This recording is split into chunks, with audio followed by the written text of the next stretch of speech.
तो बहुत से लोगों का सवाल है कि क्या घर पे रहते हुए बिना किसी फ़ीस के एक्टिंग सीखी जा सकती है?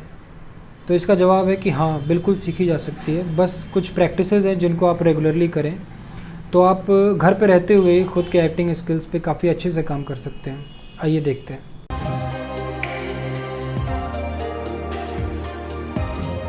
तो सबसे पहली बात कि ये एक अच्छा समय है एज़ एन एक्टर आपको अपने क्राफ्ट पे काम करने के लिए, क्योंकि अभी क्या है कि मैक्सिमम ऑडिशंस अब ऑनलाइन होने शुरू हो गए हैं। आपको कहीं लाइन में लगने की ज़रूरत नहीं है, आपको मुंबई आने की ज़रूरत नहीं है, आप अपने शहर से भी ऑडिशन दे सकते हैं। पर उसके लिए आपको अपने क्राफ्ट में अच्छी पकड़ होनी चाहिए। तो आप घर बैठे, घर पे रहते हुए आप अपने स्किल्स पे कैसे काम कर सकते हैं, उसके लिए मैं कुछ स्टेप्स आपको बताने वाला हूँ। तो सबसे पहला जो स्टेप है, आपको क्या करना है, आपको हर महीने एक मोनोलॉग की प्रैक्टिस करनी है। अब एक मोनोलॉग की प्रैक्टिस करने से मेरा मतलब है कि एक मोनोलॉग आपने लिया, कोई भी मोनोलॉग हो सकता है, चाहे वो रियलिस्टिक हो, चाहे वो कॉमेडी मोनोलॉग हो, चाहे वो क्लासिकल मोनोलॉग हो, कोई भी एक मोनोलॉग अपनी पसंद से आप लें, उसको याद करके फिर उसको आप डेली परफॉर्म करें 30 दिन।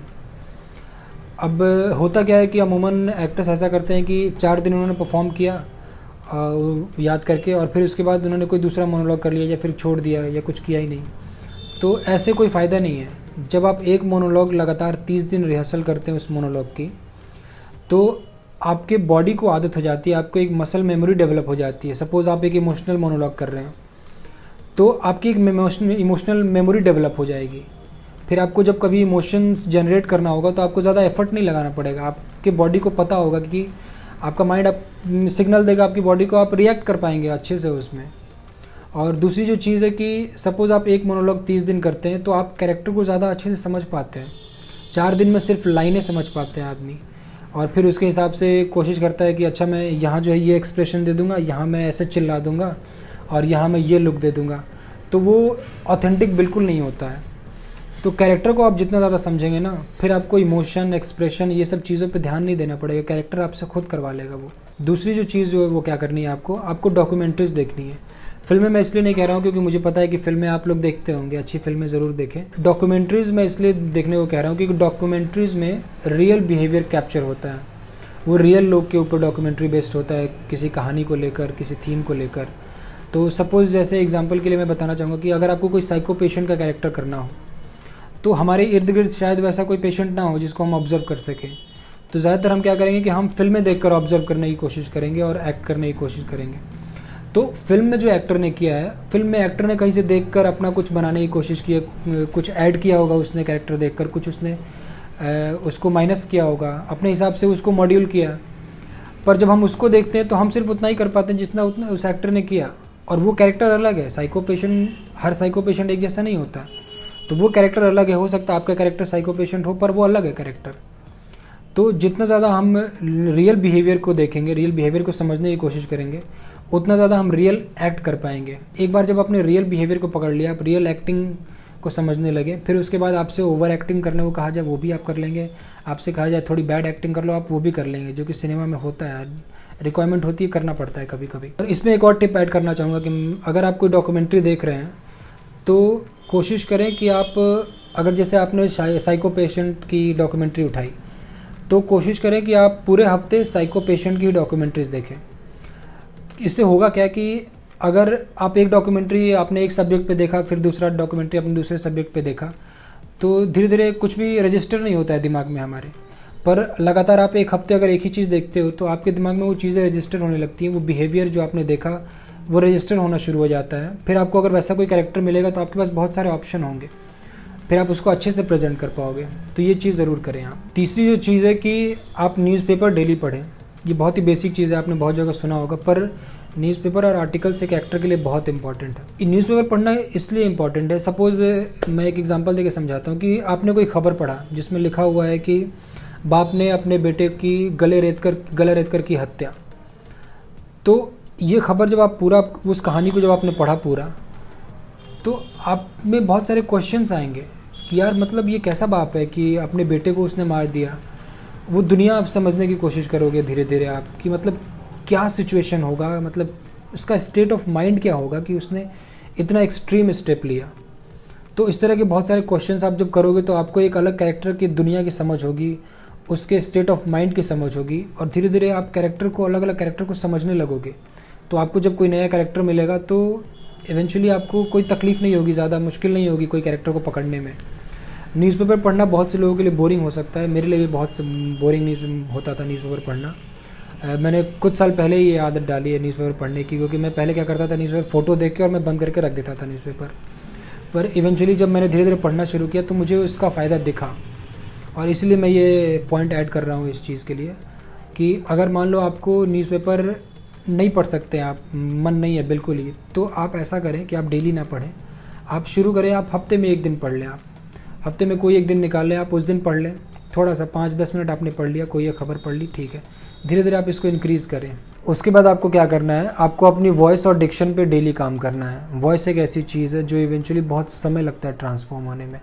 जनरली अगर आपको अच्छी बॉडी बनानी है तो आप 6 महीने 1 साल में बहुत अच्छी बॉडी बना सकते हो। आजकल तो मैंने 3-3 महीने में देखा है लोगों को अच्छी बॉडी बनाते हुए, पर वॉइस को समय लगता है। तो आप आज से ही काम शुरू कर दें अपनी वॉइस पे। जो बेसिक चीज़ है आप क्या कर सकते हैं अपनी वॉइस के लिए, वैसे तो वॉइस बहुत ही बड़ा टॉपिक है, पर 2 चीज़ आप कर सकते हैं। आप ओम चैंटिंग करें डेली और गायत्री मंत्र का जाप करें। गायत्री मंत्र इसलिए क्योंकि गायत्री मंत्र सभी मंत्रों में सर्वश्रेष्ठ है। गायत्री मंत्र ना सिर्फ आपकी वॉइस के लिए, आपके बॉडी के लिए, आपके मन के लिए और पूरी ब्रीदिंग सिस्टम के लिए बहुत बढ़िया है गायत्री मंत्र। तो इसका जाप ज़रूर करें। जब आप इन एक्सरसाइजेज़ को करेंगे तो इवेंचुअली मैं एश्योर करता हूँ आपको 6 महीने के अंदर आपको इसके रिज़ल्ट देखने को मिलने लगेंगे। आप खुद नोटिस करेंगे कि आपकी आवाज़ में कुछ फ़र्क आया है। दूसरे शायद नोटिस ना कर पाए इतनी जल्दी, पर धीरे धीरे जब आप रेगुलर एक्सरसाइज में रहेंगे तो 1 साल, 1.5 साल, 2 साल में लोग नोटिस करने लगेंगे कि हाँ, इसकी आवाज़ में कुछ चेंजेस आया हुआ है। अब जिनको डिक्शन की प्रॉब्लम है, क्योंकि अमूमन हम अलग अलग शहरों से आते हैं, कोई महाराष्ट्र से है, कोई पंजाब से है, कोई बंगाल से है, मैं खुद बिहार से हूँ, तो मुझे पता है कि डिक्शन प्रॉब्लम क्या होती है। क्योंकि अगर हम हिंदी भी बोलें तो उसमें हमारा मदर टंग का इन्फ्लुएंस आ जाता है, तो उस पर काम किया जा सकता है। क्योंकि हिंदी जो लैंग्वेज जो बॉलीवुड में बोली जाती है, हिंदी फिल्मों में बोली जाती है, वो हिंदी, उर्दू, इंग्लिश ये सब मिक्स्ड बोली जाती है। तो वो स्टैंडर्ड लैंग्वेज को हमें समझना होगा, उसके उच्चारण को हमें समझना होगा। उसके लिए आप क्या करें, उसके लिए आप अलग अलग जो पोएट्स हैं, अच्छे पोएट्स हैं, उनको आप सुने, उनकी किताबें पढ़ें। अच्छे सेलिब्रिटीज़ जो हैं, जो हिंदी अच्छा जानते हैं, जैसे मनोज वाजपेयी सर, काफ़ी अच्छी हिंदी है उनकी, उनको आप सुने, उनके इंटरव्यूज़ को समझने की कोशिश करें। और भी लोगों का इंटरव्यूज़ देखें जो अच्छे ओरेटर हैं, अच्छे वक्ता हैं, जो हिंदी में बातें करते हैं, उनको सुने आप। आजकल पॉडकास्ट का फैशन है, तो आप हिंदी पॉडकास्ट भी सुन सकते हैं। मैं कुछ पॉडकास्ट के लिंक डिस्क्रिप्शन में डाल देता हूँ, आप उसको सुने। इन सब चीज़ों को करने के बाद आप एक चीज़ और करें, ख़ुद को रिकॉर्ड करें। उसका भी प्रोसीजर है। आप जब खुद को रिकॉर्ड करें तो होता है क्या है कि कभी कभी हमें समझ में नहीं आता कि मैंने जो रिकॉर्ड किया वो सही है या गलत है, कहाँ मैंने गलती की है, पकड़ में नहीं आता। तो आप कोई फेमस कविता उठा लें जो किसी ने रिकॉर्ड की हो पहले से, किसी कवि ने, सपोज़ कुमार विश्वास ने अपनी कोई कविता कही है यूट्यूब पे, आप उस कविता को लिखें, आप उसको अपनी आवाज़ में रिकॉर्ड करें और फिर मैच करने की कोशिश करें कि आपका प्रोनाउंसिएशन कुमार विश्वास के प्रोनाउंसिएशन से मैच हो रहा है कहीं भी। उन्होंने जिस तरह से उसे सुनाया है कि आपने कहीं गलती की एक एक वर्ड को।